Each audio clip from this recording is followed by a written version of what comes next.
بعض لوگ شیطان کے شر میں پھنس جاتے ہیں تو بعض اپنے نفس کے شر میں پھنس جاتے ہیں، اور پھنس کر اللہ کی عبادت سے، اللہ کی بارگاہ میں رجوع ہونے سے دور ہو جاتے، محروم ہو جاتے ہیں۔ لیکن اللہ تعالی جن کو چن لیتا ہے، ہدایت دے دیتا ہے، وہی اللہ کے دربار میں بیٹھے نظر آتے ہیں۔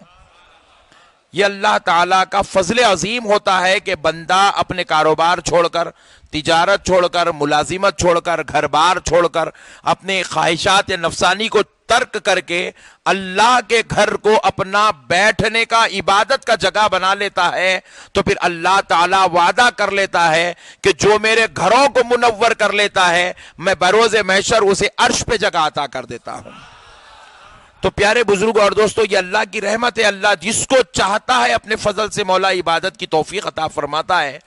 تو اب ذرا یہ بات بھی سن لیں، پھر جو لوگ نہیں آئے ہیں پھر وہ کیا چیز ہے؟ تو بتلاتے ہیں کہ غیر رمضان اگر ہو تو شیطان کے شر میں پھنسے ہیں، اور رمضان ہو تو شیطان کا باپ نفس ہے، اس کے شر میں پھنسے ہوئے ہیں۔ نفس، رمضان میں آدمی کس کے شر میں پھنستا ہے؟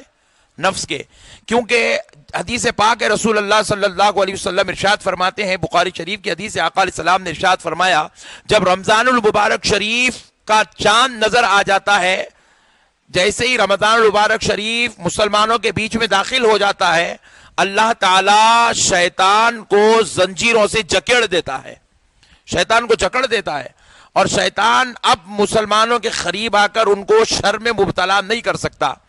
پھر لوگوں نے کہا کہ بھئی اگر شیطان نہیں کر سکتا، شیطان جا کر لوگوں کو بہکا نہیں سکتا، شیطان قید میں ہے، شیطان جو ہے مقید کر دیا گیا، تو پھر اب یہ لوگ جو رمضان میں بھی گناہ کر رہے ہیں، سیاکاری ہو رہی ہے، بدکاریاں ہو رہی ہیں، خطائیں ہو رہی ہیں، لڑائی جھگڑے ہو رہے ہیں، فتنہ فساد ہو رہا ہے، انتشار مچا ہوا ہے، پھر یہ کیا ہے؟ تو فرماتے ہیں کہ یہ شیطان کا شر نہیں بلکہ یہ نفس کا شر ہے۔ کس کا شر ہے؟ ذرا زور سے بولے۔ اور صوفیہ اکرام فرماتے ہیں شیطان اور نفس دونوں میں خطرناک نفس ہے، فرماتے ہیں صوفیہ اکرام فرماتے ہیں دونوں میں زیادہ خطرناک جو ہے وہ نفس ہے۔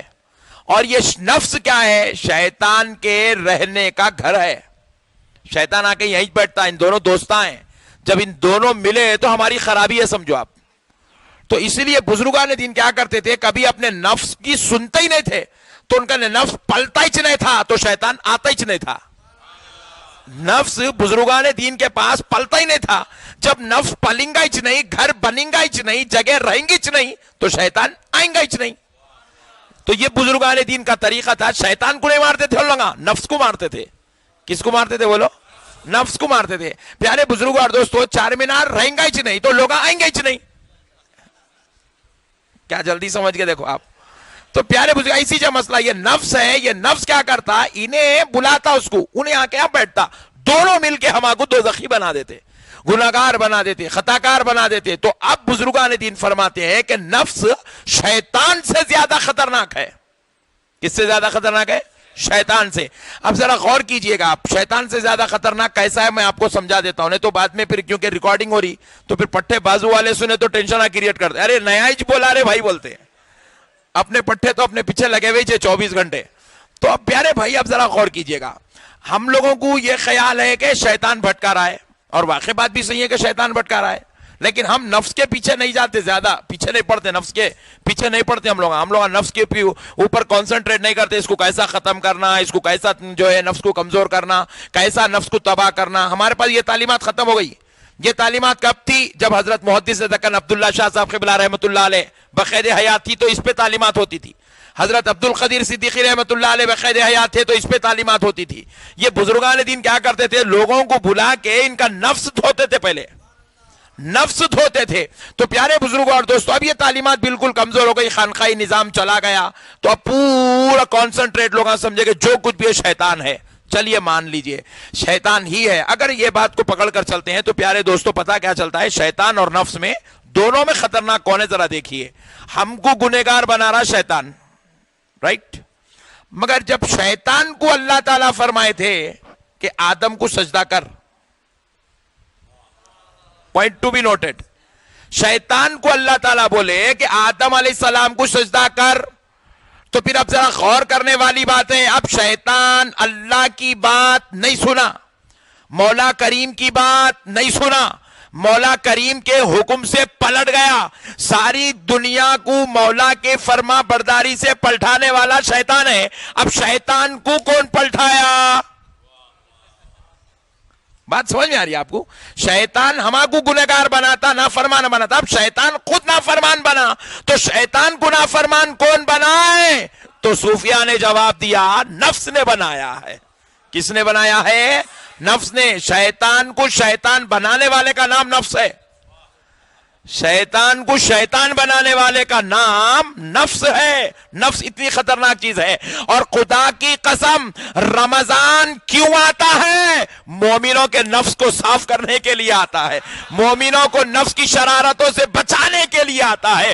ادھر نفس بولتا ہے کہ کھاتے جاؤ کھاتے جاؤ کھاتے جاؤ، کیونکہ جتنا کھاتے جاؤ گے نفس اتنا موٹا موٹا ہوتے جائے گا۔ مولا کہتا ہے نفس تو کھا کھا کے موٹا ہو کر میرے بندوں کو گناہگار بناتا ہے، میں اپنے بندوں کو بھوکا رکھ کے نفس کی خرابیوں سے بچا لیا کرتا ہوں۔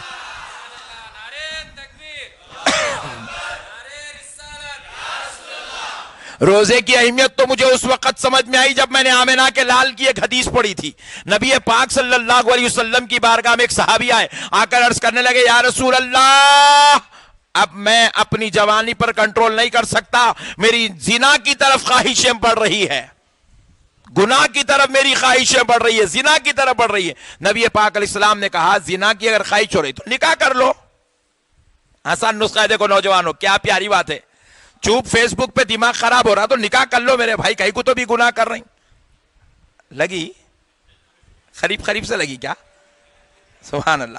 تو پیارے بزرگ اور دوستو، خالی پیلی کے ویب سائٹس پہ جا کے دیوانے حرکتاں کر کے اپنی آخرت برباد، خبر کا عذاب، محشر کا عذاب، دوزخ کا عذاب، یہ گندے کام کرنے سے بہتر ہے نکاح کر لو۔